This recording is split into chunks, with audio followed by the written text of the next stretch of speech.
zay zavatra rehetra kitiny Andry Rajoelina de Potika avokoa. Iteny aminao zavatra vitsivitsy ao anatin'izay. Vony kitiny la vanille, Potika la vanille. Vony kitiny fer, Potika ny lalana rehetra eto Madagascar.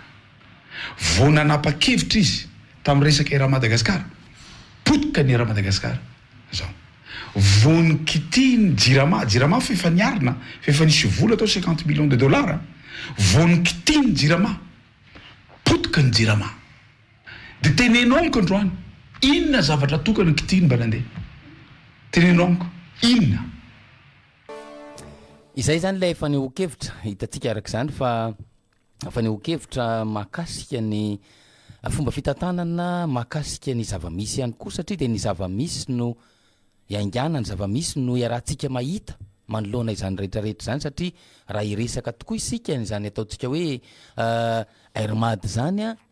dia manahoana ny airmady amin'izao fotoana izao, raha iresaka ny jirama isika manahoana izay jirama izay amin'izao fotoana izao a, raha iresaka isika ny araka ny fanteneniny teo ny Kitihan'Ny rova nasina n'ilay ina moa izy tina masoandro moa izy teo nasina niny kianja masoandro dia raha-tsika mahita ny ao anatin'izay ny Kitihan'Ny vanille efa nyresako teny am-piandohana ireny efa korontana sy grevy ireny nataon'ny mponina any amin'ny faritry Sava sy Sambava iny amin'izao fotoana izao a no ny fampotehany izay sehampiarina la vanille zay rehefa mandeha ary ny sangisangy zaritena ny anatin'ny tambazotra tserasera any amin'izao fotoana izao a fa efa misy étude vaovao a ho ataon'ireo tantsaha ahafahana miroso amina ataontsika hoe fambolena zavatra hafa any amin'iny a faritry Sava iny moa zany amin'izao fotoana izao. Noho izany dia izay no antony ny anehoan'ny mpanao politika, anehoan'ny olom-pirenena hevitra mahakasika izay fomba fijeriny sy ny fahafantarany ny zavamisy eto Madagasikara izany. Raha ny zavamisy ihany koa dia kitoatoa avokoa ny ataontsika hoe fametrahana fotodrafitrasa eto Madagasikara. Kitoatoa satria ho iaho hoe niaingisika tamin'ny resaka autoroute tandrametaka sy kitoatoa dia io ihany koa le tena olana ao anatin'izy io raha ny fahitako azy dia ny hoe fidirana atao amboletra fotsiny ihany zany la izy hoe ninona kotokekoto tsy maintsy hovitainay tsy maintsy ataonay tia dia ninona voka-dratsy mety ho aterany dia zay lay tsy maintsy hirosona zay le hoe Madagasikara tsy maintsy mandroso ve sa hoe zay le oeraoera ao anatin'ilay izy fa ny ankamaroany ny vahoaka malagasy amin'izao fotoana izao izay antefany ny tetikasany filoham-pirenena izay antefany ny ataontsika hoe projet présidentiel ireny dia zavamisy ty tsy mamorona sika ary tsy mandainga tsy maintsy ahenona fitarainana sy fahavoazana avokoa, tsy maintsy ahenona n'izay fitarainana sy fahavoazana izay avokoa. Miresaka sika Tanamasoandro ary zany angeny no antony namindrana n'ilay tetikasa Tanamasoandro teny Emersite tosika satria tsy nanaiky ny mponina ty amin'ny ty ilany ty Ambotry Manjaka grevy fitokonana sy ny sisa no seho izany hoe vao tany am-piandohany ty resaka tetikasa Tanamasoandro ty dia efa nisedra izay olana izay dia nefa tsy voavahan'ny olana ary solution naroso moa zany ny arahantsika nahita io nafindra toerana indray ilay izy dia nafindra eny Emersite tosika any magaga ao anatin'ny zany zavatra rehetra zany dia ny hoe nafindra iny tetikasa Tanamasoandro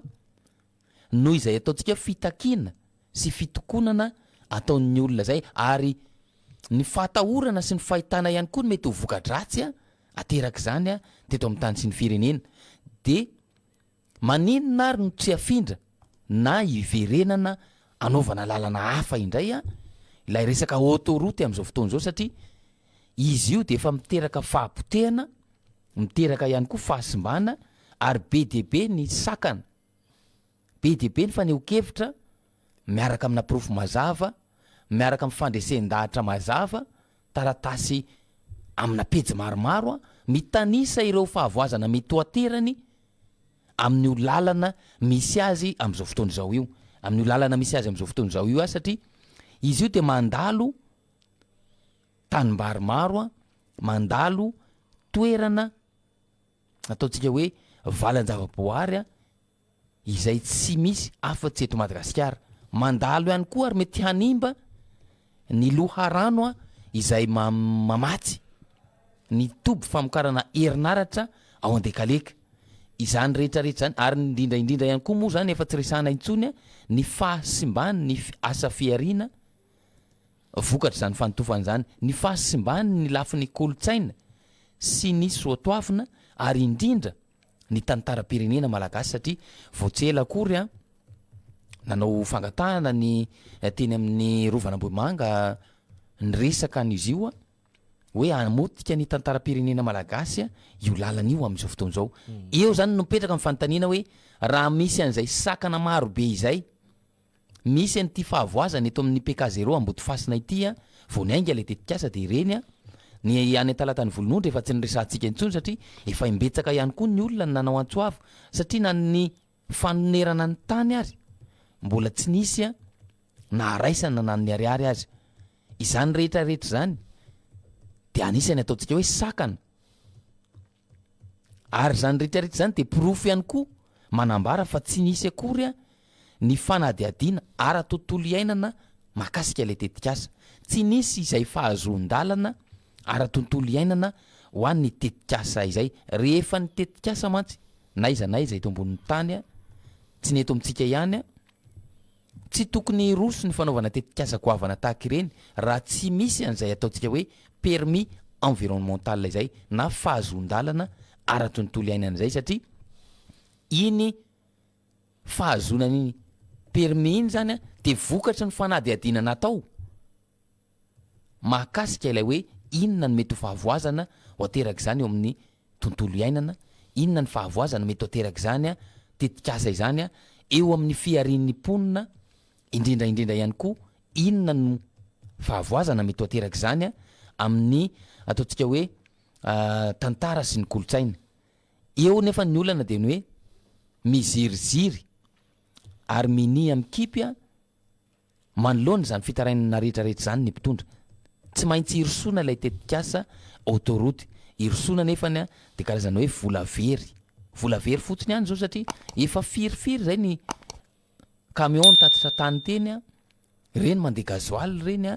vola no miasa ao anatin'ireny tsy haiko na ohatrin'ny isaky ny voyage tonga ty ny rotsakorana miteraka fiakaran'ny rano de fampitehana ohatry reny no mitranga. De hitantsika araka izany fa ny fomba fiasa sy ny fomba fitondrana n'ilay firenena mihitsy no tsy misy paikady sy soritra mazava ahafahana manatanteraka tetikasa. Ny fomba fitondrana sy ny fitantanana n'ilay firenena no to mandeha anjambany ary to manao zay tiany atao fotsiny ao anatin'izany rehetrarehetra zany de raha tsika mahita ny vokany hoe fahampitehana ary fitarainana avokoa no voaray mahakasika ireny projet présidentiel ireny. Efa tsy resahana intsony moa zany ny fahasimbana sy ny fahampitehana ireny ataontsika hoe sekoly manara-penitra, IPP manara-penitra, SEG, lycée, kianjy,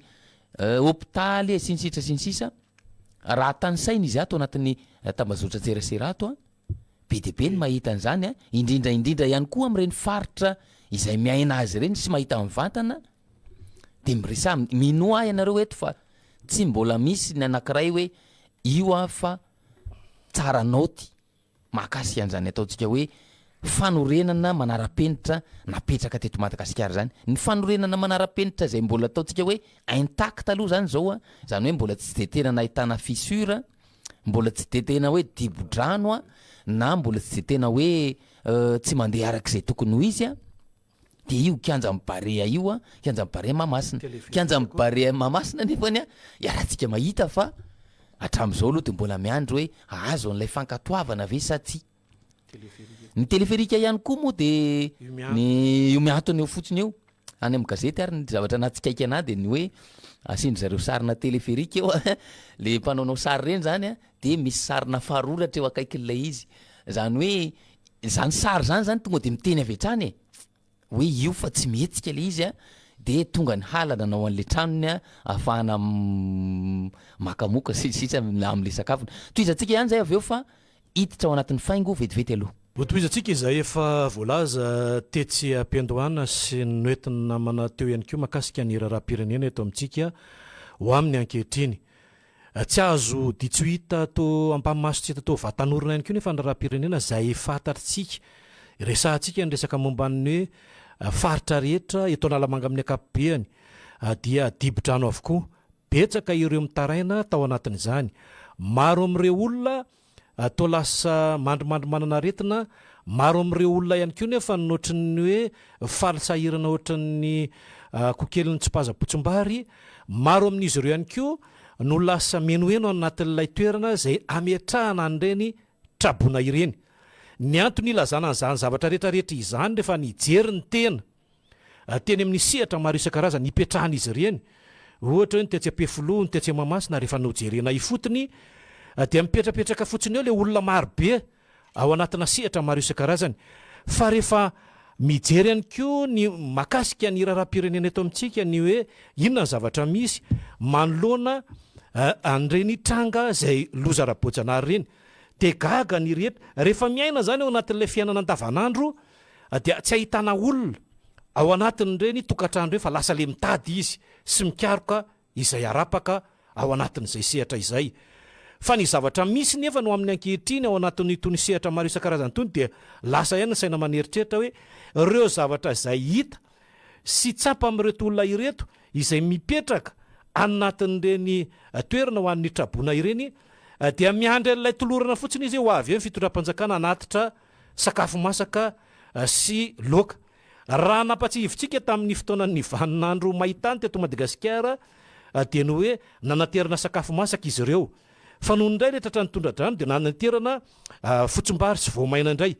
eniny tompona ndraikitra isa tokony izany dia nivadika izy ireo maninona marina moa amin'izao vanim-potoana fahavaratra zao maninona moa raha alaina mihitsy dia mahandro sakafo oatra le teolo dia niverina izy satria mieno zay ngele ny resantsika eto hoe mieno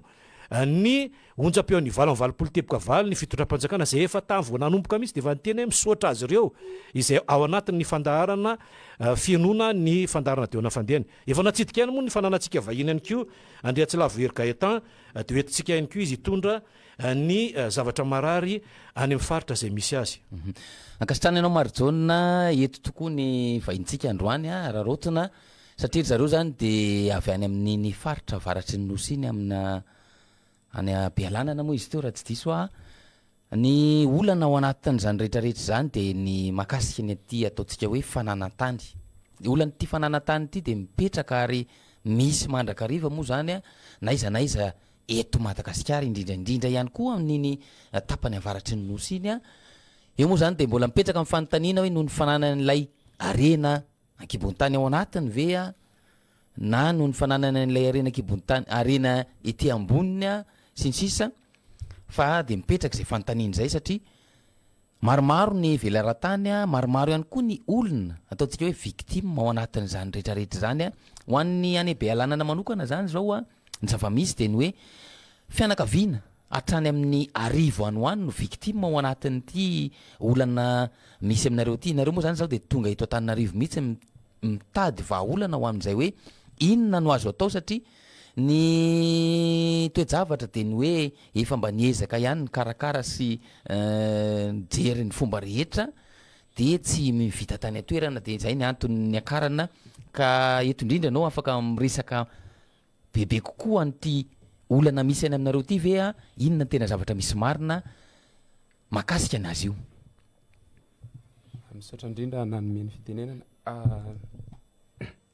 miaraba ny teknisiana dia miaraba mpanaraka ihany koa ampitaina zany ny zavatra misy any toerana zany hoe any Bemanevika district-ny Bealanana commune Ambovinomby ny zava-misy zany dia nisy adi-tany nataon'olona taminay izy aminay ny ray aman-dreny-benay ka hatramin'izao dia zay zavatra zay zany nitondranay fitarainana hitondranay fampitana mivantana ho an'ny tompona ndraikitra isatsokajiny hatramin'ny ambany indrindra tamin'ny aty amin'ny ambony indrindra amin'ny fanapahan-kevitra nijerena ny fototry ny olana amin'izao fotoam-potony izao satria araka ny teny misy Gaetan te dia tena mitaraina ireo vahoaka ireo anarivony ponina maro no ataonay hoe tsy rariny satria ny zava-misy dia tongavan'ny olona teo zany zay nisy didim-pitsarana tamin'ny 1970 dia rehefa nivoaka didim-pitsarana io zany hoe efa taty amin'ny cassation io dia taty aoriana indray taty amin'ny 2003 indray dia nitsehan'ilay akila indray le ady dia lasa miverina ny tsaraina indray le ady dia resy andro zareo zany tao anatin'izay fitoriana fanoroan'izay dia nahagaganay fa efa noroahan'ny fitsarana tery zareo nandefan'ny fitsarana ihany koa an'ireny tompona andraikitra ny fandrefesa-tany sy ny sisa ireny nijereny io ady tany io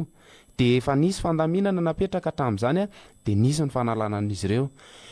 mapagaga nefa taty amin'ny 2022 2023 2024 niverina eo anivon'ny fitsarana indray ny raharaha dia zany hoe nakarin'ireo akilan'ireo foana zany io zavatra io dia zay zany no mampametra-panontaniana anay satria zay moa vahoaka any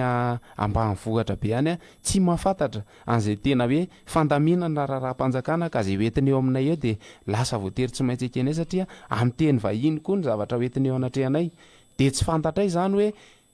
inona ny tena zava-misy marina lalaovin'le tompona ndraiky mpanjakana ve ilay vahoakeny fotony sa retsy andaniny retsy koa zay miantsy anay isan'andro ka tokony hijerena zany le izy aminay zany dia hoe tokony efa tsy mandeha raha-pitsarana ntsony le satria efa mataonany maro aty aoriana resy foana ry zareo dia misy cassation indroa zany ilay ady tany amin'izao zany hoe namoakaniny ao amin'ny cour suprême didim-pitsarana roa samihafa zany hoe dia ao anatin'izay zany mampagaganay hoe nahoana ary no ahafahana mametraka an'izay zavatra zay satria efa nasaina Nally izy zany hoe fa tany amin'ny 10 taona zany ataonay hoe tena hoe farany ambany indrindra 10 taona izy nasainy fa ny fitsarana ny ala teo dia lasa recevable indray le fitoriany rehefa mametraka fitoriana izy aty arina akoatr'izay dia misy amin'io tany amina hektarany maro io zany hoe eo amin'ny 232 hectare ela izy dia misy amin'io tany io zany efa vita titre dia mampagaga zany analan'ny fitsarana anay zay zavatra zay nefa tany efa vita titre dia izay zany mba hitaraina anay amin'izay tompona andraikitra mahefa indrindraindrindra ny ao amin'ny ministeran'ny fitsarana nijeriny ny olana makasika ny ady tany fa amin'ny akapobeany io resaka tany io inona ny tena atao eo manodidina ny arivo izy ianao ny olona voakasika teo arivo tokantrano ve sa arivo ponina izy io inona tena vokatra ao anatin'ilay izy dia ilay nahazo an'ilay didim-pitsarana faharoa indray raha ny fahitanareo azy mety hoe zany hoe misy karazana ataontsika nisy kolikoly ihany ve tao misy zavatra mampiahiahy ihany ve hoe zavatra efa nivoaka ilay didy tany voalohany 10 taona 4 taona taty aoriana mbola nisy hafa indray mipotra amin'ny maha-olombelona aloha mieritreritra zay hoe misy kolikoly zany ny ao ambadika io satria raha araka ny fahalalako azy aloha tokony hondre mandeha ihany ny cassation azo avoaka ny fitsarana ankehitriny anefa zay efa nahazo tany amin'ny 1996 anefa maninona mbola misy indray hafa mivoaka ao amin'ny 2024 anefa raha nijerenay tsara le izy nataondry zareo hoe didy roa samihafa tsy mitovy anefa le toerany mbola ray ihany ary ny toerany io toerany efa nivelomany rele namolaka ny tany mandritra ny 70 taona mahery zay efa namolaka an'io plus de 40 ans zay dia efa te velomana sady nipetrahany nonona te mihitsy tsy hoe juste velomana fotsy fa tena faponina eo efa misy fokotany ve zany sa mbola tsy misy mbola tsy nitokana fokotany satria mbola misy miasa dia mody rehefa vita rehefa miakatra ny vokatra fa efa misy monina eo amin'ny 30 tafo efa 30 tafo mahery eo ny tena efa monina tsy mandeha intsony fa efa eny tanànany fivelomany any rehetrarehetra fa ny tokatrano velona amin'ny toerana io 520 tokantrano fa ny ponina ny arivo mahery ny olona mivelona le hoe le 520 dia indraindray ny ray aman-dreny manana zanaka 10 manana zanaka 7 ohatran'izay fa vokatra fambolena aloha ny ao fambolem-bary fambolena ny rehetrarehetra fanaovana volyavitra eo ihany toerana ivelomana tsy manana toerakafa ivelomana zany zay afa-tsy eo raha ny dianareo am'izao indray no antaniko a efa elaelinareo teto a inona no azo amehizana azy na afa-po ve misy fanantenana ve a ny antsoavo nataonareo hoe afahana mba mijery a afahana miaro ihany koa ny zo mijery ny fiarenimponina ny toerana voakasika ty raharaha ty amin'ny akapobeany a nanahoany zay dianareo teto Antananarivo zay a mety misy fanantenana ve ao anatiny tonga teto voalohany aloha zay a zany hoe averiko le hoe ao anatiny tsy fahalalana de nisy olona nandrebireby anay koa tao zany hoe mba tsy tenenana any amin'ny fitsarana fa aleo aloha tazominay ho anay samyrery le izy zany hoe narebireby ny olo izy de lasa lany fotoana tao anatin'le hoe fampakarana pilina de teo zany a lasa verizo ihany koa zay satria tsy namena anay zavatra fantatra tokony fantatra ao anatin'izay de ny faharoa manarak'izay zany a teo zay vao nisy nanoro hevitra tsikelikely ary isorana betsaka nareny koa nanoro an'ireny a de ny zavatra misy zany a mbola vao fametrahana doléance any amin'ny ministeran'ny fitsarana sy any amin'ireo a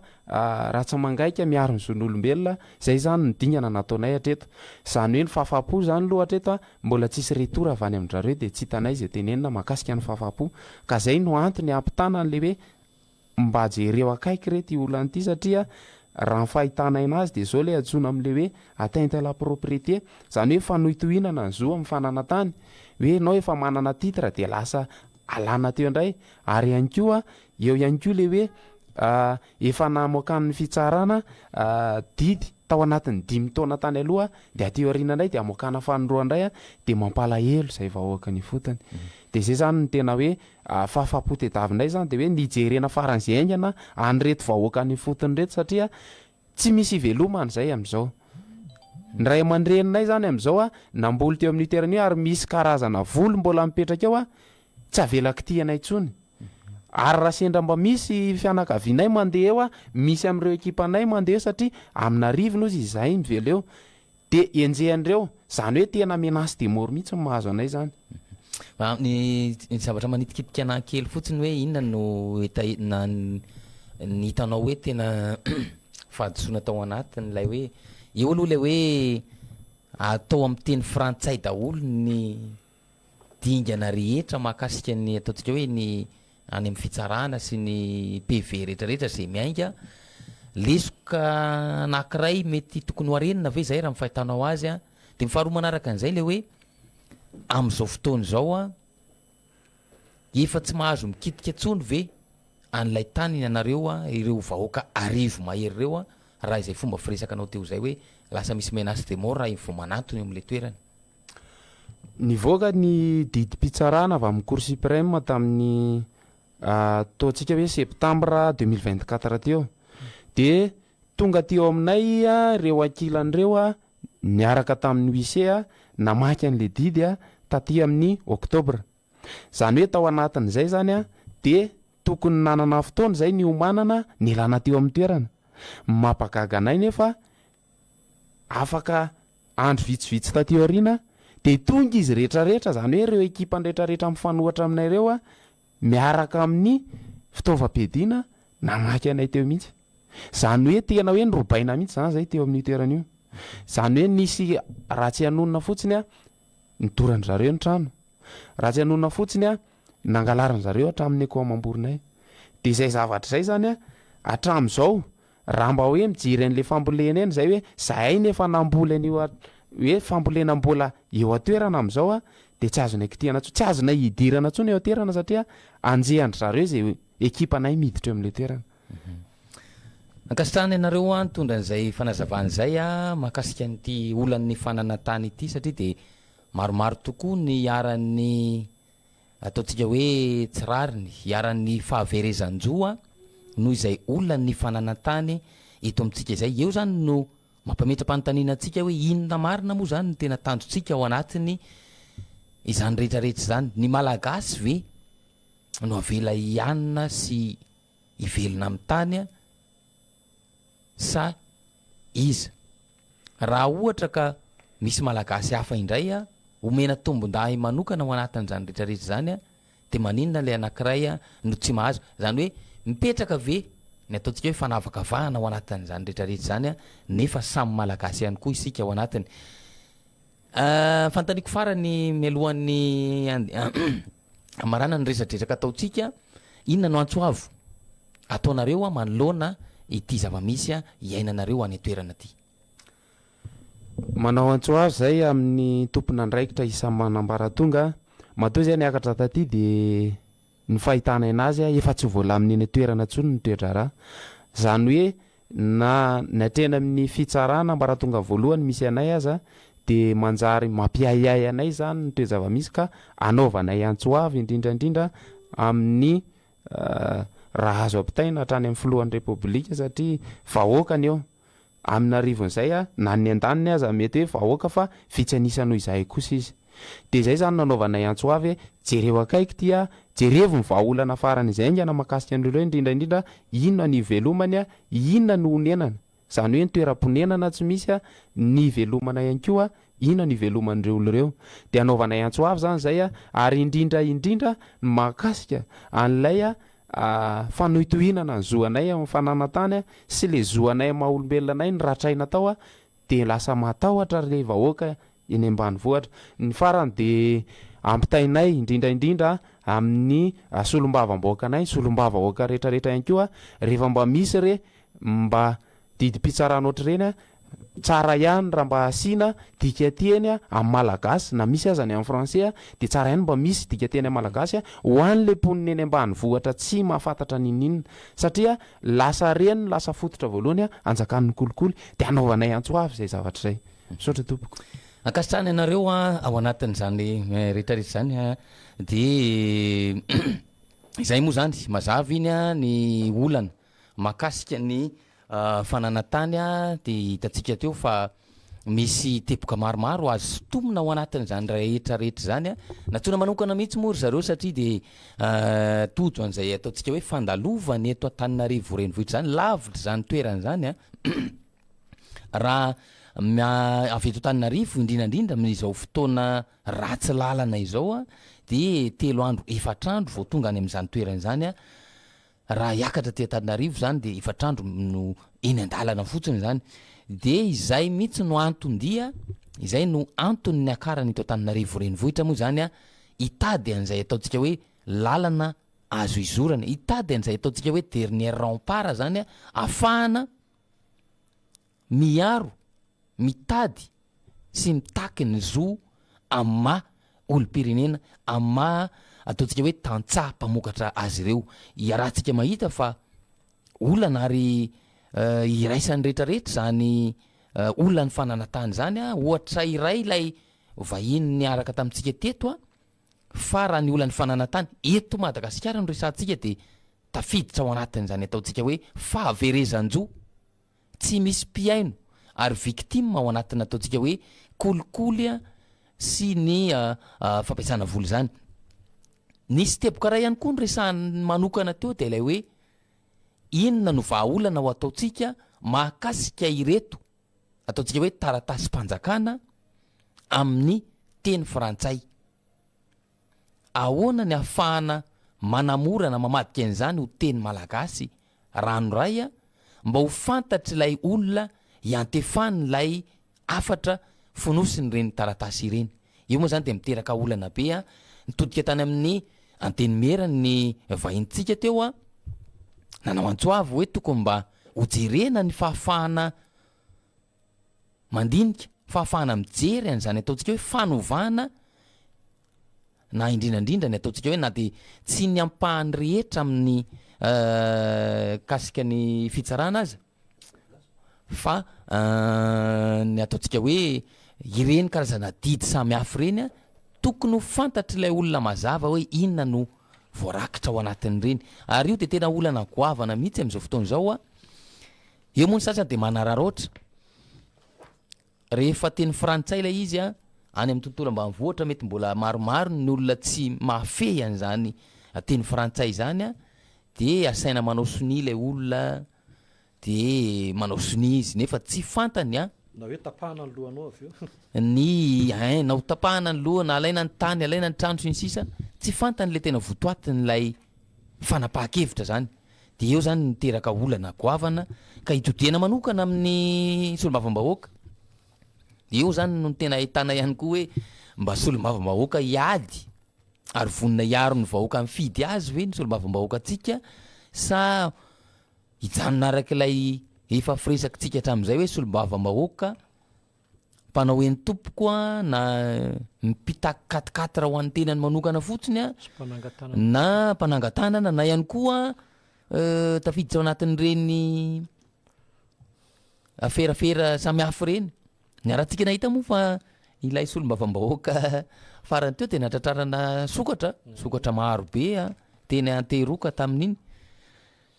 izany ve mety ho endrika ny solombavambahoaka atsika sa solombavambahoaka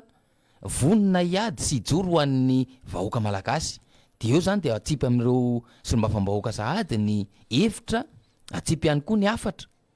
hoe tokony ho jerena ny fomba na de tsy ny rehetra aza fa ny hanamorana sy ny hanazavana bebe kokoa amin'ireo tantsaha sy ny vahoaka madinika ny dikan'ireny didy avoaka ny fitsarana ireny na ireny taratasy-panjakana samy hafa reny angatahana zany iraren'ny vahoaka iraren'ny tantsaha ny amadiana izany ho teny malagasy mba ho fantatry ny rehetrarehetra araky nefa nyteneniko teo de tsy ny any amin'iny faritry Bealanana iny any amin'ny Bemanefika district amin'ny Bealanana hoy izy teo no iarany zany ataontsika hoe fanilikiliana amina tany fanilikiliana amin'ny asa fivelomana ary iarany atsonjay sy ny raha matahora izany be de be ny tranga tahaka izany be de be ny ataontsika hoe fitarainana voaray makasika ireny olany fananantany reny ary io mazana de ny hoe misy ny fanararotana ao anatin'izany rehetrarehetra zany ary ny mpanararota mazava ho azy fa tsy olona hoe vahoaka madinika tsotra fa olona manana ndraikitra eto amin'ny tany sy ny firenena sasany olona manana ny maizy azy sasany olona mahafantatra tsara ny lay lalàna mahafantatra tsara ny lay ataontsika hoe situation juridique lay toerana no miroso ao anatin'izany ny sasany hoy satria misy ihany koa mba misy intègre maromaro ao anatin'ireny mpisehatra ireny de izany no miteraka olana eto antsika ary arotina hoy teny am-piandohana hoe misy manararoatra an'izany ary ny sasany ary de tsy samy teny mihitsy hoe tetikasan'ny filohan'ny repoblika ty ka tsy maintsy irosony misy misandoka ary misy miresaka an'izany ny tompon'andraikitra sasany de eo mampametra-panontaniana hoe ho an'ny vahoaka malagasy ve ny tany sa ho an'iza ny vahoaka ve no afaka misitraka an'izany tany na velany ny razambean'izany sa iza de eo no mipetraka amin'ny fanontaniana ary ny fanontaniana goavana de ny hoe misy ao anatin'io ataontsika hoe ministera io ministera ny fanajarenany tany amin'ny resaka domaine sy topo tompon'andraikitra feno ao anatin'izany rehetrarehetra zany na ny eto Antananarivo renivohitra io na ny any amin'ny sampana sy ny ratsamangaika isaky ny faritra sy ny distrika tsirairay avy any misy an'izany ataontsika hoe siga anankiray ataontsika hoe miditra amin'izay ataony hoe tsy fanarahan-dalàna izay fantany hoy satria izy no miandraikitra n'ilay zavatra ao de fantany hoe ity no azoko tena ity no tsy azoko tena ity no azo anaovana an'izao efa ny rahantsika nafantatra teto efa ny tantaraina teto amintsika teto fa ny fomba fiasan'ireo ataontsika hoe tambazotrany amin'ity resaka halatany ity de tsotra misy olona zany anankiray irahana izy io mandehany amin'ilay toerana tiana ho alaina mandeha izy rehefa mandeha izy any de mikoty na manambitamby ny ray amin'ireo fianakaviana izay manana na voakasika ilay tany tiana ho alaina io moa zany de mazava ho azy tsy maintsy misy an'izay foana koa ny akapobeany ny resaka olana fanana tany soit efa nisy nivarotra ny tsokosoko tany ambadika ny fianakaviana fa tsy miteny amin'ny daholobea zava-misy zany de ireny olona ireny a no tadiavin'ilay mpijirika zany a de ataony zay ambabony fony de rehefa voababony iny a de asainy manao taratasy a manoratra ilay tany amin'ny anaran'ilay mpanababo a an'ilay tany ary manonona volabe izy ao anatin'izany a volabe no omeny ny olona anankiray a izay natsony manokana io rehefa zay de miditra ny ataontsika hoe any amin'ny sehatry ny ara-dalàna izy ary vitainy amin'ny anaran'ilay olona mpijirika ilay tany a de miahaka daholo amin'izay a ny akamaroan'ilay fianakaviana zay tsy mahalala na inona kory a mahakasika ny zava-misy any ambadika konokonona any ambadika mikasika ilay tany zany ny fomba fiasan'ireo tambazotra mpangalatra tany ireo eto moa zany de ny tsara homariana hoe aiza ho aiza lay fampanantenana nataony Andry Rajoelina mahakasika an'izany hoe ho famahana ny olona ny fananantany eto Madagasikara zany satria izy de nampanantena hoe tsy maintsy hojerena ary tsy andefitra amin'ny resaka tambazotra fa alatra tany eto Madagasikara iny zao ohatra ray mivantana ilay abe manefika distrika ny Bealanana teo a asa nahoana ny fandraisana andraikitra manoloana izany satria de raha ny fitarainana teo efa namoaka didim-pitsarana tany amboalohany a ary efa mazava fa efa azon'ireo fokon'olona ireo le tany a maninona zany no misy didim-panjakana didim-pitsarana roa samy hafa mivoaka tao amin'le toerana anankiray de eo zany mampametra-panontaniana hoe tsy maintsy ary mety misy zavatra mampiahiahy a na tonga izany hoe didim-pitsarana roa samy hafa mivoaka amina tany anankiray izany de mampametra-panontaniana zany rehetrarehetra zany a mampametra-panontaniana ihany koa hoe ho aiza zany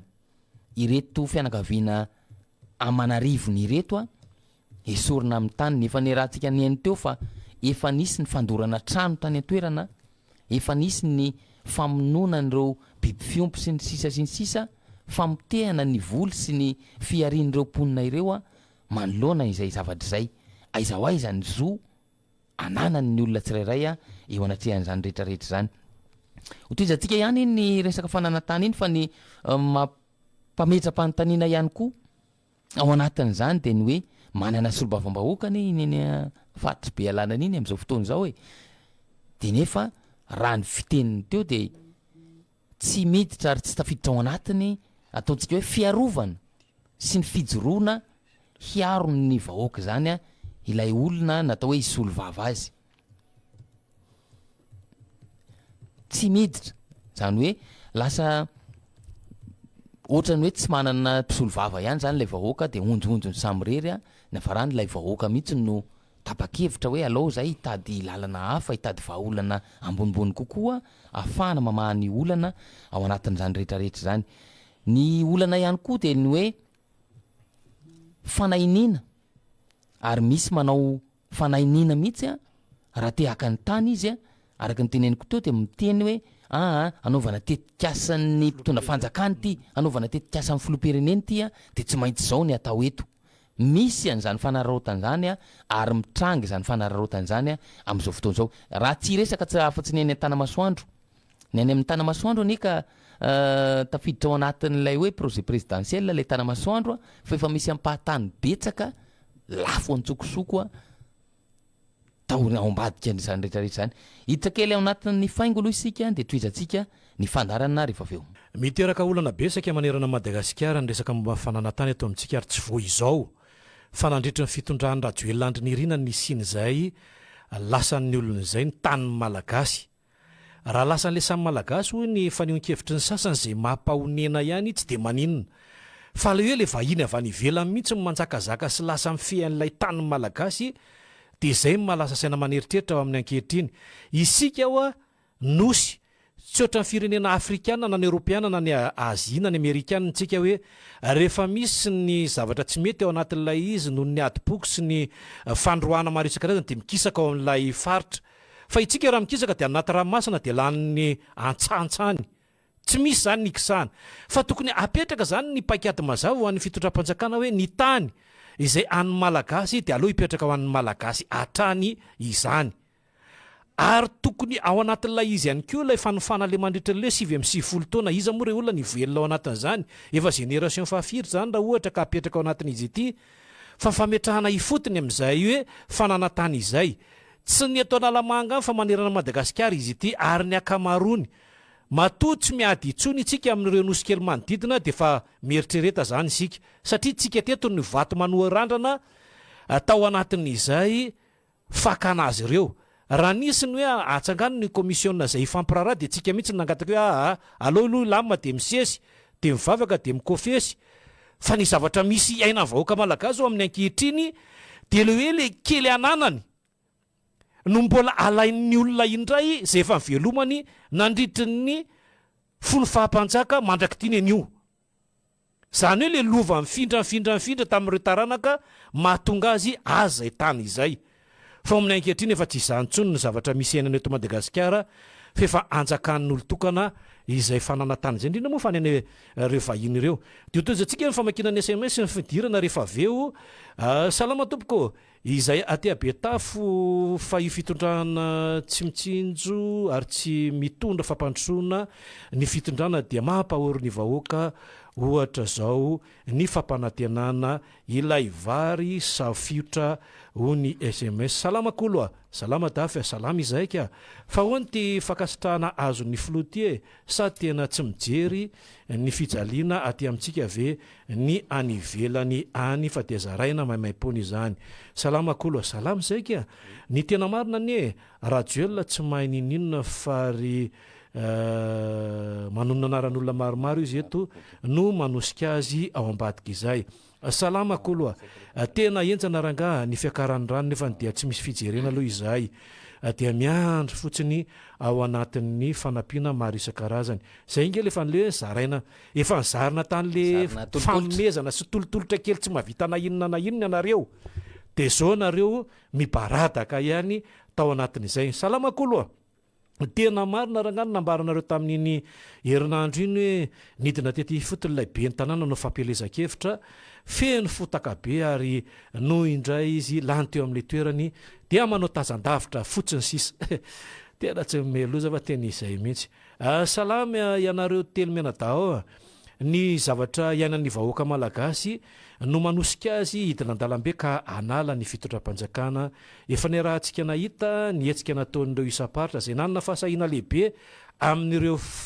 fahasarotam-piaro ny zavatra misy ao aminy salamakolo tena dibodrano ranga ety amin'ny faritra pitatafika tena tsy hita intsony fefa ny tenda mihitsy ny rano nefa ny toerana dia tsy hitanay zay ale ny BNGRC makanay fotsiny dia makaiza moa zany zay reto dia reny zay nakanareo dia antanio izy tokony hoaiza moa izahay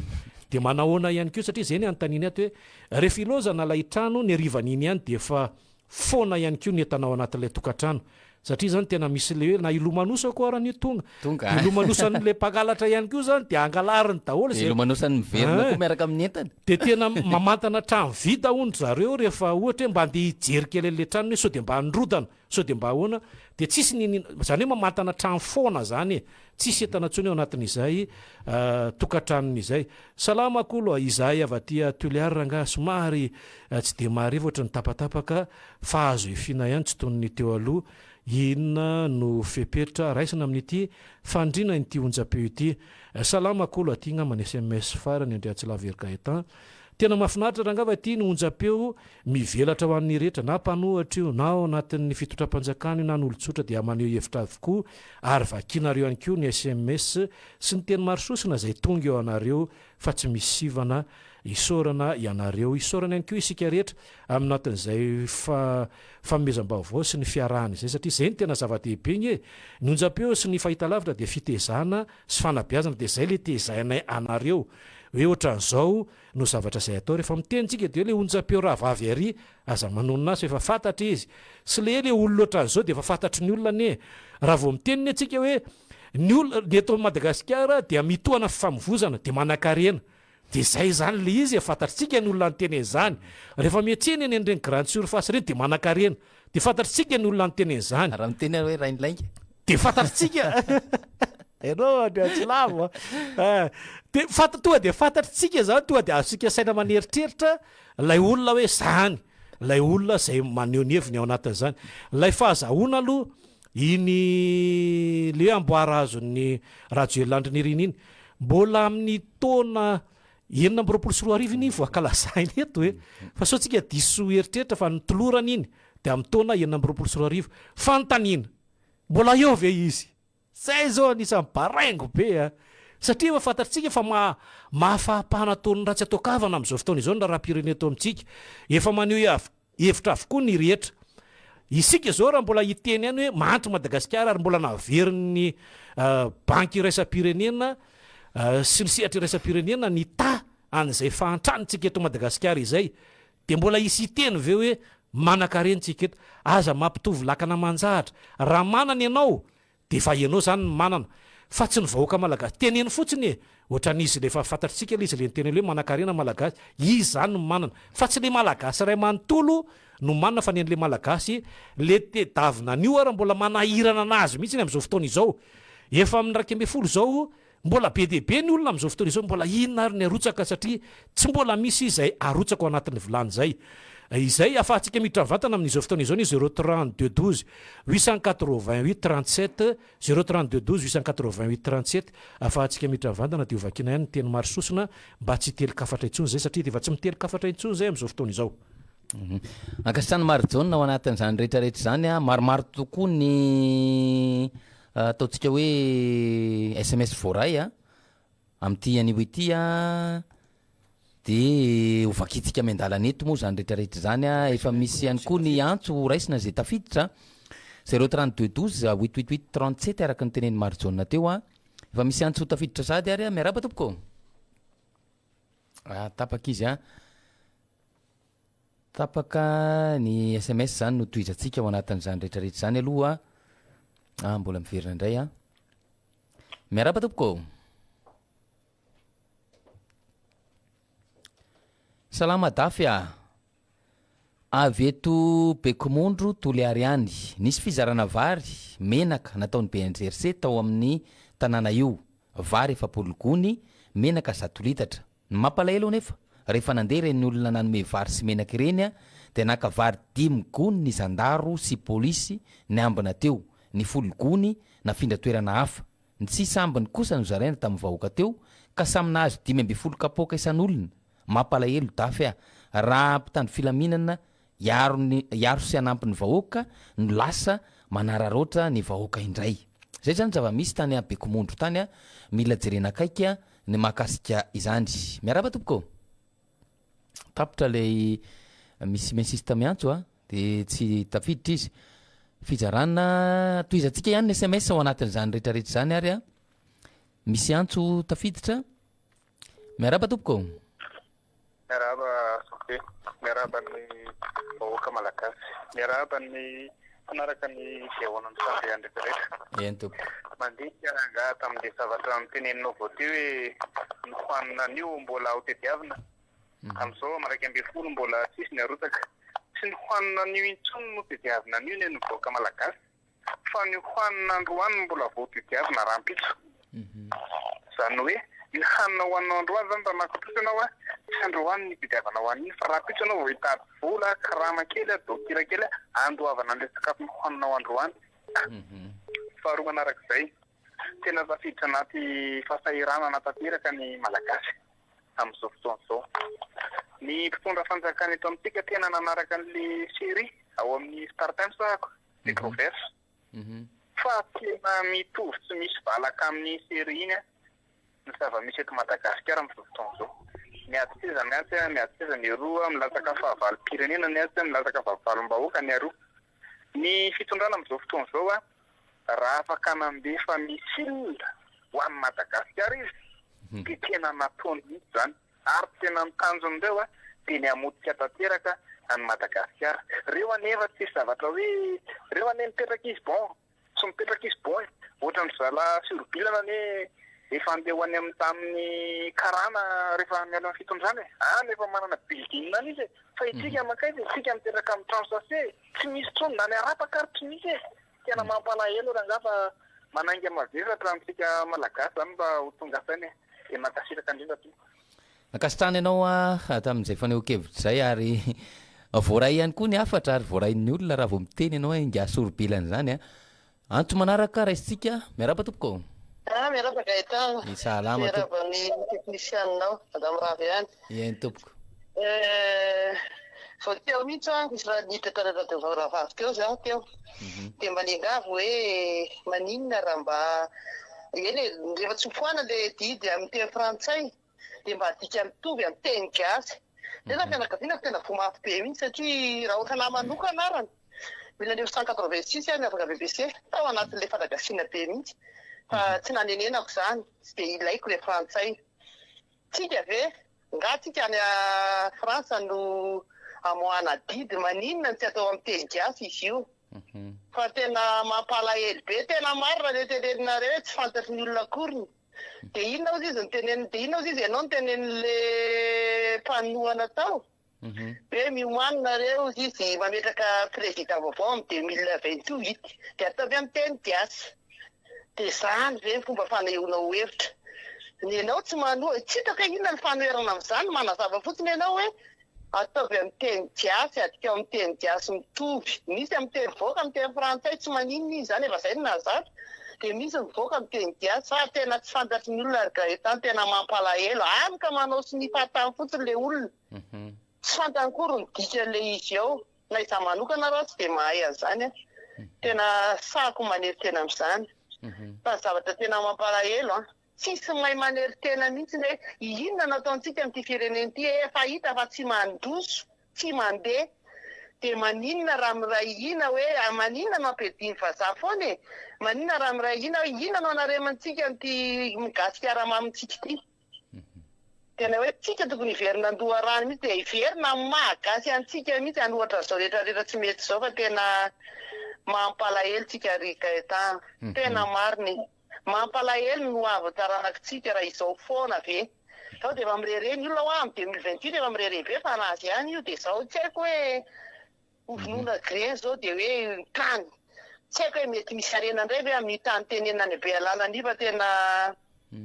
ohatr'izany. Efa mivelo le olona zany dia ho atao aiza indray. Tena mampalahelo. Teo zao ny ianao teo vao nisy ozy izao hoe tena tramina kaporaly ary ty voendaka. Tsy haiko hoe nandeha moto tamin'iny assurance mama iny izy andeha ho any niny lalana route sotry anala ifely iny. Dia mpiandry zareo moramora ny sac banane. Dia nariny eo akaiky an-tsena koa le izy avy eo azo zany le vola dia nariny eo. Tsy moa tsy nahita fa le client keo nahita dia nizahako nalaina le izy dia natsoko le caporal. Anao ty karapanondro, carte bancaire, carte mamiaramila anazy rehetrarehetra. Nisy nanendaka izy io? Nisy di zany tsisy nanendaka eny ambony moto izy dia mpiandry zareo moramora le sac banane. Dia lasany. Dia ariny etakaiky dia nizahako dia mba natsara anazy ny numéro téléphone fa zandray satria hoe atramina téléphone ary ve zany tsy ho lasany. Fa nizahako natsona ihany dia tena zay izy vao tonga saina hoe tsy any aminazy tsony le sac banane. Dia natsoka izy hoe alaiva ty fa aty daholo mombamomba anao rehetra dia nalainy teo mola izy. Nameny 5,000 tena ndraisiko ihany satria antony. Miaramila izy raha olo tsika tsy nandreka fa miaramila na polisy tena raisiko satria za afaka lany crédit. Sady zany tsy te hiantra anareo tena miala tsiny an'le olona teo tena tsy te hiantra fa tena mafy zao mahazo zao.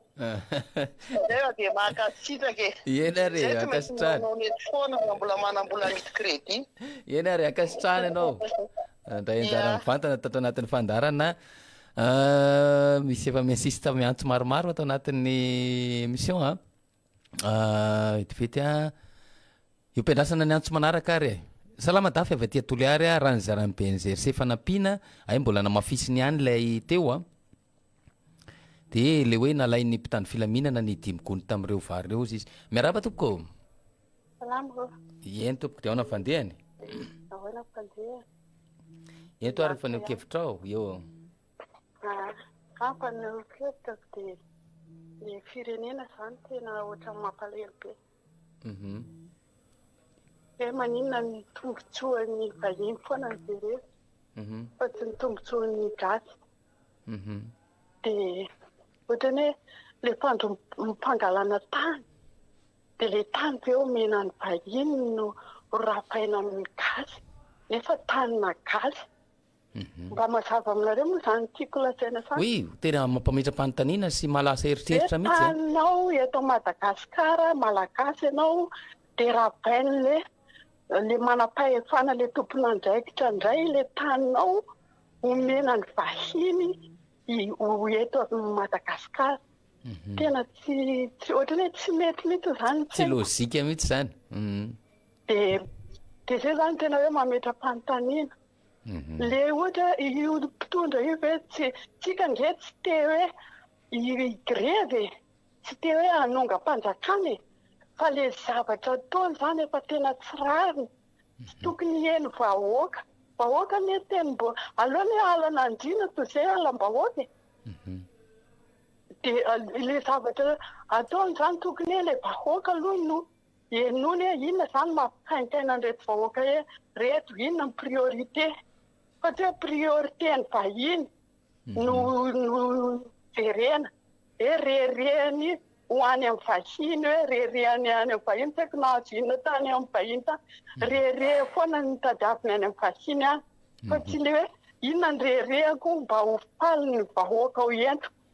fa tsy hoe le olona tombotsoan'ny olona tsy hoe tsika tsy hoe makahala ny vahiny fa tsy le tombotsoa ny vahiny aloha ny tokony tsy any aloha ny priorité fa tombotsoanao eto matoa ny anaranao Rajoelina tsy hoe azafady aloha manonona le anarana dia malagasy izay matoa hoe raha malagasy mikorona aminy fa tsy raha frantsay dia misy raha be dia be ny anaran'olona eto Madagasikara tokony hoe jerena tsara ny vahoaka inona ny priorité tsy le inona moa autoroute tsy reny ny priorité dia andrava le mpanana ny gasy efa kely efa mahantrako eto nge tena piano arena fitarany tena arena ny mason'izao tontolo izao nge tia Madagasikara daholo amin'io arena io ny firenena nge mijery n'ity Madagasikara ty satria atony tena arena be ambaka petrole nge misy tika misy rehetrarehetra mihitsy zany ary raha tsika ny tena be petrole indrindra raha tena mahavokatra petrole indrindra raha mbola eto ambony tany dia izany ve dia tsy fantatra dia nefa anao raha vao mihetsika kely ianao dia raha mason'ireo mpanjana tany taloha ireo hoe sao dia hivoatra reto gasy reto dia ho lasa dia pepona aloha zasy dia tsy araka any koa dia raha ohatra io izany raha voapempony le gasy dia mahantra lalandava satria le adversaire-nao ihany no ipetapetahanao dia ny anazy tsy avelany hivoatra tsika izany fa iny maminy eo amintsika no ngotany dia ohatra na resaka baolina io nge tokony hoe aloha ny gasy mahay baolina nge sao dia nareo mihevitra tsy mahay baolina ny gasy mahay baolina mahay rugby marobe fa tonga dia bahanany mihitsiny io idirany mihitsiny sao dia ho lasa reto champion du monde tonga dia efa hoe aloha tsy loha tonga dia ampidirina eo aloha ty frantsay ity tsy maintsy arandreo matsy par étape io Madagasikara io satria ao ny tena vo azontsika zao indepasa io azontsika tsy miankinakina amin'le mpanjana tany taloha fa jerefy tsara fa reraka io firenena io satria avato amintsika ato izany tena hoe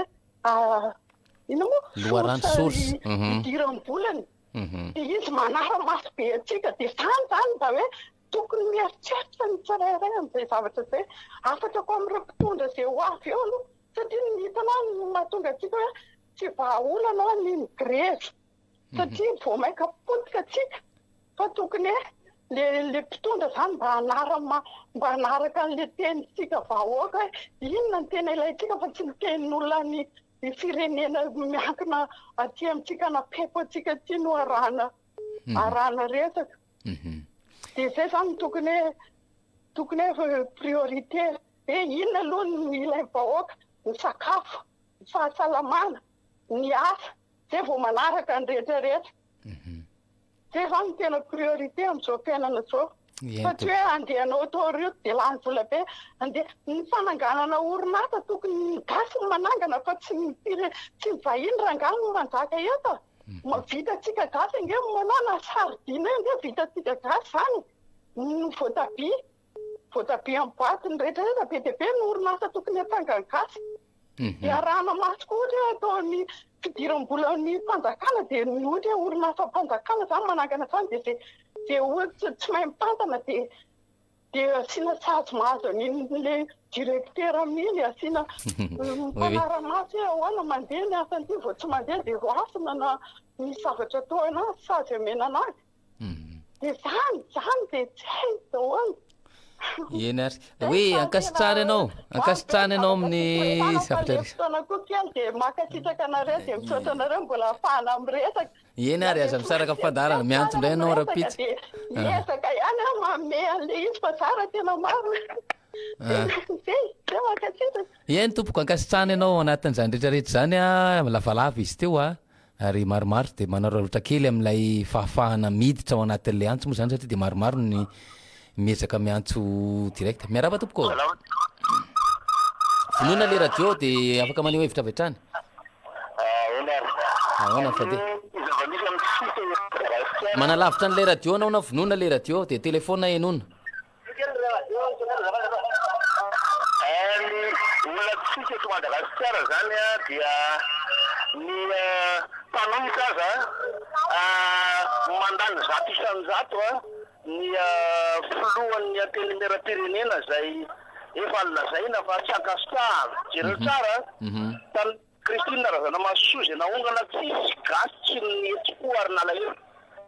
ary natao amin'ny fomba manokana mihitsy hoe destituena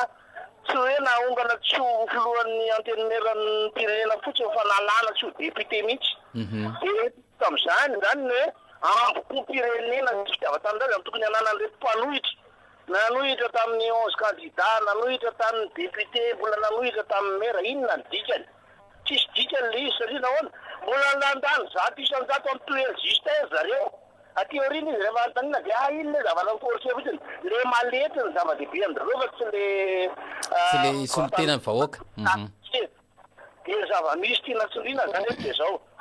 menomenona fotsiny tika fa tsisy dika ny ry havana ny fivavahana eritreretina ny fiainana diniana ny mahasoanao atao fa ny tsara ataonao manasoa Madagascar fa resaka politika c'est l'art du mensonge ny politika dia fa izana mandainga dia manohitra anao na tsy manohitra dia vokynainga anao satra ankasitrany ianao amin'izay faneho-kevitra zay ary tsy maintsy miditra amin'izany moa zany ny vahoaka malagasy amin'izao fotoana zao ary zany no tena hitaraina neto satria dia miatra manainina izay fitadiavana izay arapaka izay ao anatin'ny rehetrarehetra raha mba anatina fitadiavana milamina ihany koa ny olona mety tsy dia aninona loatra fa ilay fitadiavana eto amintsika dia mbola ao anatina ataontsika hoe tebiteby andro manalina miaraba tompoko salama tompoko dia ahoana fandehany ny na zany zavatra azoko mbalazaina hiaretedego hiany eny tompoko anatego olona mpivarotra ny zavatra tena mampalahelo anahy mivarotra vary aho olona 5 anjagno ohatra vary raika poaka no vidiny amin'izay any amin'ny raika amin'ny 10 aligny amin'ny 7 aligny avy manokona mizaha vary andrahoan'olo 5 anjagno na 10 anjagno mizaha vola eran'io efa dia tsy hitako tsy vary raika poaka hiany ny zavatra tena mampalahelo anahy ireo mpitondra reo ve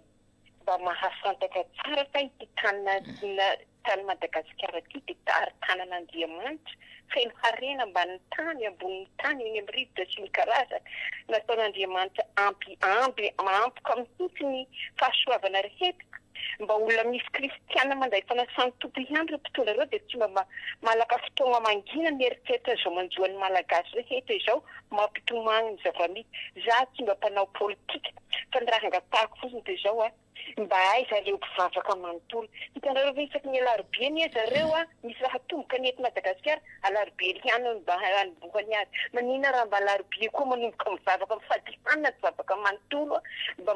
mandresy an'io asany maizina eto Madagasikara io fa mampitomagny ny zava-misy aty ambanivohitra aty nareo mirehareha mivilagny io mijaly ny ambanivohitra aty mpianatra andeha hianatra ve tompoko miditra amin'ny fito sasany amin'ny valo vao tonga satria tsy misy raha hoanina andrahoana agnatsonga fosiny eny hoan'ny zaza mba desina mianatsy mampalahelo misaotra tompoko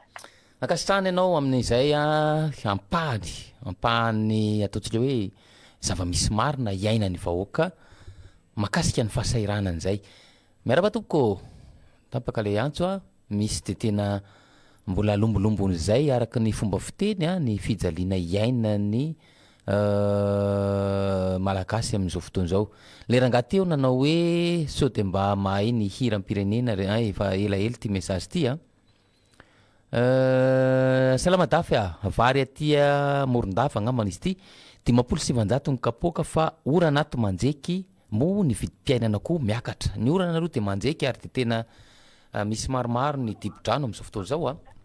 miaraba tompoko efa toena namana daty ien tompoko amaly kely le madama avy any Diego teo asa de anao moa zany ny amaly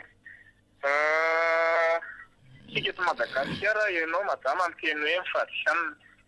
fara le fivadikanina andresina zao asa maizina eto Madagasikara zao amin'izao fotoana zao sika efa mifidy efa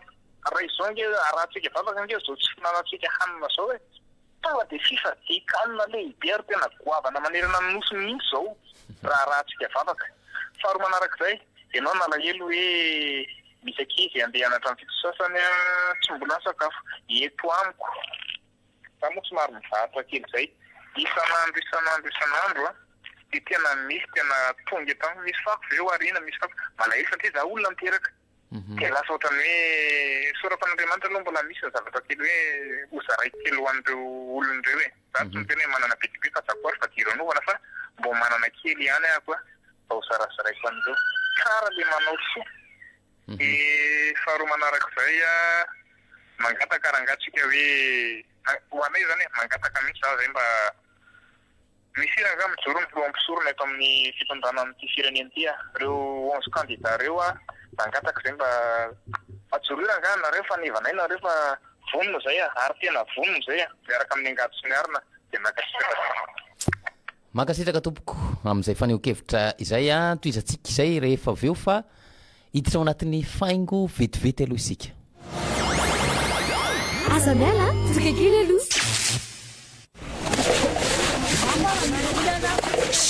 leo be an'ity vovo-tsavony ty aka tsy mety afaka mihitsy le tasy madama mila vovo-tsavony manala tasy tsy manova loko tsy manimba akanjo sady malefaka ho an-tanana ianao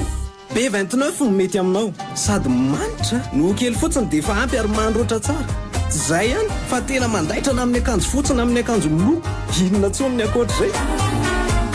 be 29 ampiasaina no desiny maro de mitondra ny ferrany eto mivalamivalipolo telo-kavaly. Pour vous, toujours pour vous, rien que pour vous, Cool FM, la radio active.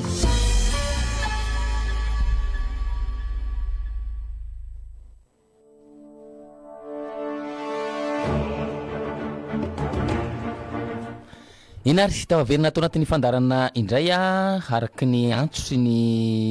SMS voaray hatramin'izay moa zany de misy hevitra ihany mitsirany amintsika hoe eto tsika de resaka eto de hitafy eto iza ny tena hoe hitarika zany manoloana izao ataontsika hoe favoazana hitarika iroso any anatin'izany hoe fanovana izany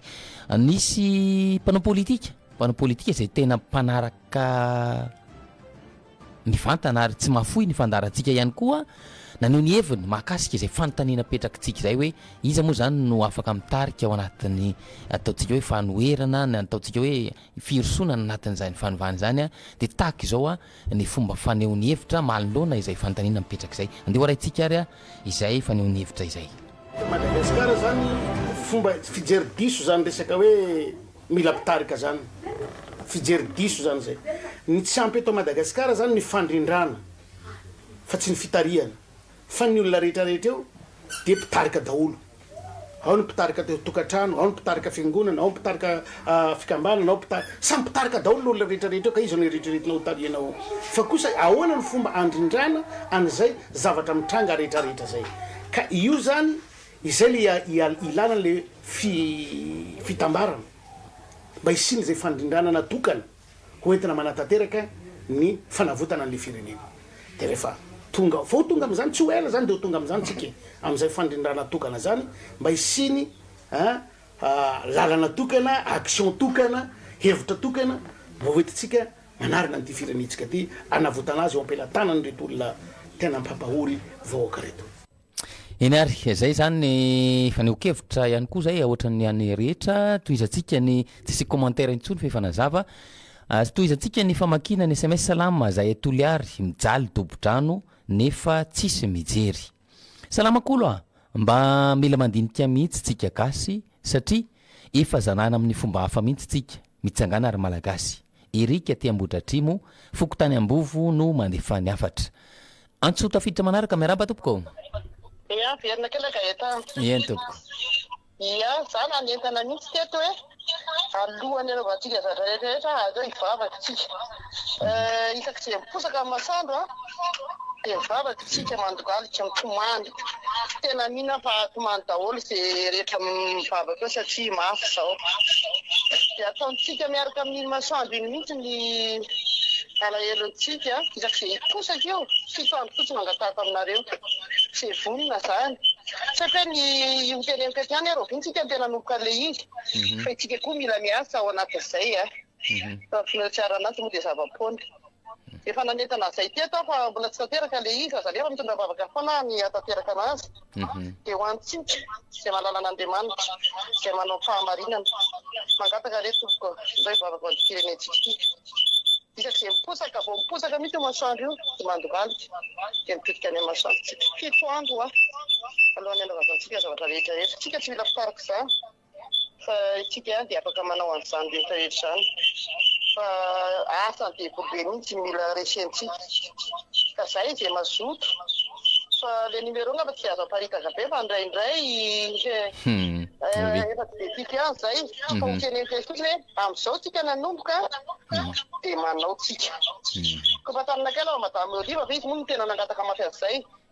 referara-tsoa dia io ny siasina ny filiary fa dia zay dia ko fa tanao zay mahafantatra rehetra dia aperatsika eo pelataran'Andriamanitra foana io fa tanteraka io zay dia samy mivavaka mafy eny tompoko mino aho fa mety ihany koa zany hevitra zany ary tena tsara zany fa ny fotoanany mboanazy zany izay le hoe mila fandrindrana arindrantsika tsara ary ny eto Madagasikara dia kristianina no betsaka manam-pinono sika dia mety naizanaiza toerana misy ianao azo atao ny mivavaka manakana ny fiainany amin'Andriamanitra azo atao ny mivavaka ho an'ny tanindrazana ho an'ny firenena ho an'ny taranaka mamparatsika azo atao ny miombom-bavaka ao anatrehan'izany ny vavaka dia manova zavatra rehefa mivavaka manova zavatra zany hoe manana izay finono zay sika ka rehefa miombo-peo sika ao anatiny tsy maintsy hisy izay fiovany zay any aorinany toizantsika ny famakina ny SMS so dia vadika paster eto indray salamakolo io fitondrana io no mila esorina eo amin'ny toerany fa mampijaly vaoaka malagasy koloko majanga raha mbola io no mitondra eo amanina zany raha mbola io zany no mitondra eo dia ho Potika Madagasikara miaramba tompoko tsara tompoko anaka mba nehevitra kely eny tompoko mento ary mifaneokevitra ao momba n'le hoe fanadivany analakely raka mba tika hoe mba asina resaka kely eny tompoko fanadivany analakely ve mivoaritra ve mandoto sa ny mifangaro posy mifanaao fitomahery ny tena enzany analakely nefa ireo zany ohatra mijerijeren'le polisy fotsiny na municipal na mijerijery an'ireo fotsiny na manao fitomahery reo mangaro posy fa tena analakely atamin'ny sabotsy dia mandehandeha amin'ny aminy amin'ny diary tena mila ifanaretsaka mifangaro posy ny olona mandeha zany dia vaky ny teny tamin'ny mpivaritra fa ahoana mpivaritra ndeha neraky nelakely tômôbila rehetra na zazay olona mibaby zazakely zany ndeha anjala ohatra ndeha minenjiky indrindra mifangaro posy mpanao fitomahery tsy ohatra tsy misy mikitika narera dia mba gaga ihany ny tena zany hoe fa ahoana mifandeha an'ity zavatra ity ndefa reo mpivaritra io andrany tena izy toy hoe fanadivany zany mpivaritra ngera mandinika tsy dia mandoto hoe fa mampanoto ny firenena zany dia ndesaka alatra so fanaovana fitomahery so fangarona posy dia maloto ny firenena dia lasa ny olona tsy mbakendatsena tsony rehefa zay satria mpangaro posy daholo nefa ny anaminy nampanentaka dia zay ny tanàna hoe maloto zany fa raha le mpivaritra amoron-dalandreo nareo azo tenena hoe divo ny toeranareo tsy asiana fako zany manana fahafitrako mipivaritra dia atao miakina amin'ny tokony miakirana izy fa raha natarabe kosa aloha aforona izy hiala dia manarak'izay eto an'le fivondroana ray nasiko teny satria mijorojoro mihinam-dasopeo anaminy eo miala vandra raha dia managona vola ony managona vola zany le mpivaritra kely madinika kely fienjehanao rehefa avy eo dia akanao vola ndray le mpivaritra dia vanalahelo aho zany tetavy za fa ahoana fa vola tahito dia asekiterangonina ho an'ny sivandrona nytosy ho an'ny municipal maninona mora tsy ampy ny karahamanareo maninona raha mijanona tsy manao an'le asa atao an'izany le madinika kely mitongo manakilika izy ary tsy vako leo androa dia forcena fotsiny akana an'le voly dia oatra mbanalahelo ny tenako zany dia zay ny atao fa misaotra indrindra atao ankasitrany ianao a tamin'izay zava-misy ary mila fandraisana fipetra entitra sy aingana ihany koa izany satria dia mahakasika tanteraka ny fiainan'ny malagasy maro anisa toizantsika famakinany SMS salamakolo io fitondrana io ny mila isorona eo amin'ny toerany fa mampijaly vahoaka dia mbola mafisiny ihany moa zany izay SMS nalefan'izay indrona veriny mihitsy miaraba tompoko salama dia ahoana ny fandehany saly miarabanareo amin'ny solution maloha eny tompoko fasapetraka amin'ny fandaharana fa tena mahafinaritra za tena somahazaina mihitsy raha tsy mihena anareo isanandro ankasitrany ianao andefa avatra kely hoe miandry amindreo an'le candidat ohatra reo zany miandry anazy zany mivahoaka malagasy dia mba mirary anazy mba salama daholo zareo dia mba airport any zay fa dia misaotrapetraka andrikany hoe ankasitrana ianao voalohany indrindra tsy misaraka amin'ny fandarana ankasitrana ihany koa faharoan'izay mandray anjara amin'ny vantana ankasitrana fahatelon'izay napitita izay afatra zay ary inona fa hovoray an'ireo iantefany zany afatra zany salama dafy miala eto an-tany ry Andry Rajoelina vazaha sy ny firongony avy aty avarajoro ampita tafika ihany zay zany ny SMS manaraka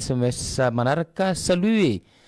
aleo tara misy 10 minitra misy 10 minitra koa fa 12 heures tetsy tena tsy arako zany SMS zany toizy miaraba tompoko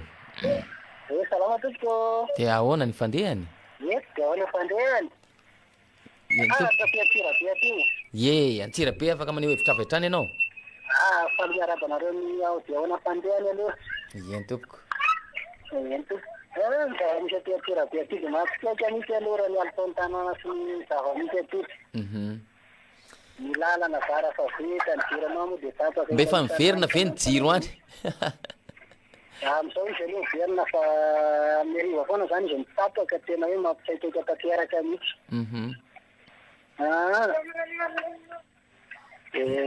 zany fijaliana aloha am'le lalana io dia kely zany atoa farataloha izy aloha raha tamin'ny andro nytolotaloha ngamba dia ny afatra mihitsy dia vahiny mandary eto tira veto zay moa ny zava-misy akehitriny entana be raha ataon'le fitondrana dia mena n'izany olona ary mividy tena ny diniaka mitana nytanany fa virambola anao midiny dia makasitaka fandraisana ankasitrahana ianao avy any Antsirabe miresaka n'izany olana zay draina any atoeran'izany indrindraindrindra ny faharatsiany lalana ny eto Antananarivo renivohitra amin'izao fotoana izao lalana vao namboarana vao tsy ampy rovolana akory dia efa misy lavaka sy potika ny sasany miaraba tompoko efa teo foana namana fa verina kely naheno fitsaranako amina fiarabelona zany zany dia mampita kely alizy moa za koa zany sendra ny fandrahonana ihany koa zany afa ny amin'ny district an'Andramasina ny ambony adanana misy anay fa mila ravinasa eto andrenivohitra endreo satria za moa zany fantatry ny olona any amin'ny commune misy anao hoe ena toko politika ijoroako enona zany miantso foana isanandro ato amin'ny fiavanany fandehany dia tonga amin'izay ny appel laposon mihitsy hoe fienonay zavatra nyteneniny lahateo ary fienonay foana isanandro zany tatatao fa modia ty tanàna raha ohatra hoe ty ahita mivoaka amin'ny fihetson'ilay isanandro ao la raha izay fa ro manaraka zay ranga fiarahamonina eto aminay eto Andoranfotsy eto tamin'ny azoma alaka misy fo azoma zany tena vakin'olona ny trano olona manao vary amin'anana zany dia misy nafen'olona tato amina fen'le mpangalatra tato amin'le hoe fasandralanitra ilay vilany anankiroa nangalaryle olona koa zany zany hoe dia tao daholo ny legioma ny kitoza le atao lokan'le vary amin'anana amin'ny kilao le kitoza dia misy tsara sitrapo le olona nahita an'le vilany dia avy dia nanatiny tao amin'ny brigade ny gendarmerie Andoranfotsy dia niten'le olona hoe hitako le vilanina reo fa nateriko any amin'ny gendarme Andoranfotsy dia lasa dia tompon'le tranovaky na dia tany gendarme anao izy ireo vilany reo le olona mpivarotra nefa fantatry le gendarme rehetra ao amin'ny brigade nandorany fotsy hoe ty madame ty le mivarotra tsy ambony atsy inona zavatra amin'io tena vezivezy le gendarme mihitsy le madama tompon'le vilany hoe mbola atao fanadiadiny na hoe le olona nanatan'le vilany reto koa mbola mila atao fanadiadiny aiza nafatarany hoe na tena anao marina le izy na tsy anao marina nefa le madama tena olona isanandro gendarme reo ka betandre gendarme reo misakafo maraina vary amin'anana ao an'le olona tompon'le vilany vezivezy iko tenena hoe tena tsisy anamaso intsony zany na dia hoe fiarahamonina ary le zava-misy eto amin'ny tanàna farany tena manina nge zany namana gaeta hoe ianao ve isanandro ianao dia ianao mpitandro filaminana dia misakafo isanandro tamiko zany tompon'le varinao dia tonga any aminao amin'ny tenanao anary vilany rehefa nisy namaty tamin'ny alina ny taniko dia inona mbola tsy ampisanao azany maninona raha omenao zava olona isanandro hitanao eo dia ndeha sanatria zany dia ndeha isoloky anao hoe anary zavatra zeo dia manarak'izay le ho an'le olona mandrahoana anahy tsy matahotra andrahoanareo ary angava izy any tefa nandrahoana fa miandry anareo ary efa tsy maninona fa dia any mihitsy ny azo ao andevina le namako manko tena namako le be ny tanàna tany amin'ny faritry tena ratsota ilay atany Mandsoa ody any raha-pitso andeha andevina fa zay damo zany tena mpinamany fa napisaraka kely ny finamananay dia resaka loko politika satria izy nendany tamin'ny orange zany mijanona ho teneniko misy atoko politika tena tiako fa mijanona ho tiako Madagascar dia makasitraka ankasitrany ianao ary ny zava-misy dia tena mahagaga tokoa ny trangan-javatra ohatry zany no miteraka ilay elanelana misy eo amin'ny mpitandro filaminana sy ny vahoaka miteraka ary manamafy ny elanelana misy eo amin'ny mpitandro filaminana sy ny vahoaka ny trangan-javatra tahaka izany dia antony mampirongatra sy mampitombo ny tahan'ny fitsaram-bahoaka ihany koa dia mila fitandremana kely ny fomba fiasa sy ny sisa ny fomba fifandraisana eo anatrehan'izany rehetrarehetra zany afatra fotsiny ihany zany ary tokony samy mandray ny andraikitra tandrify azy avy ny tsiraray manoloana izany tranga izany misaotra amin'ny fanotofana fa safotry ny rano daholo ny vary mba voavoly kely aty sabonamma ihany alefa totofy ihany fa mety zany zany esoteny zany SMS alefy zany salamadafy ny asa tsy misy ny firenena gidany ny fahatrana mitombo zany no misy eto Gasikara avy ety mahitsy no manefa ny afatra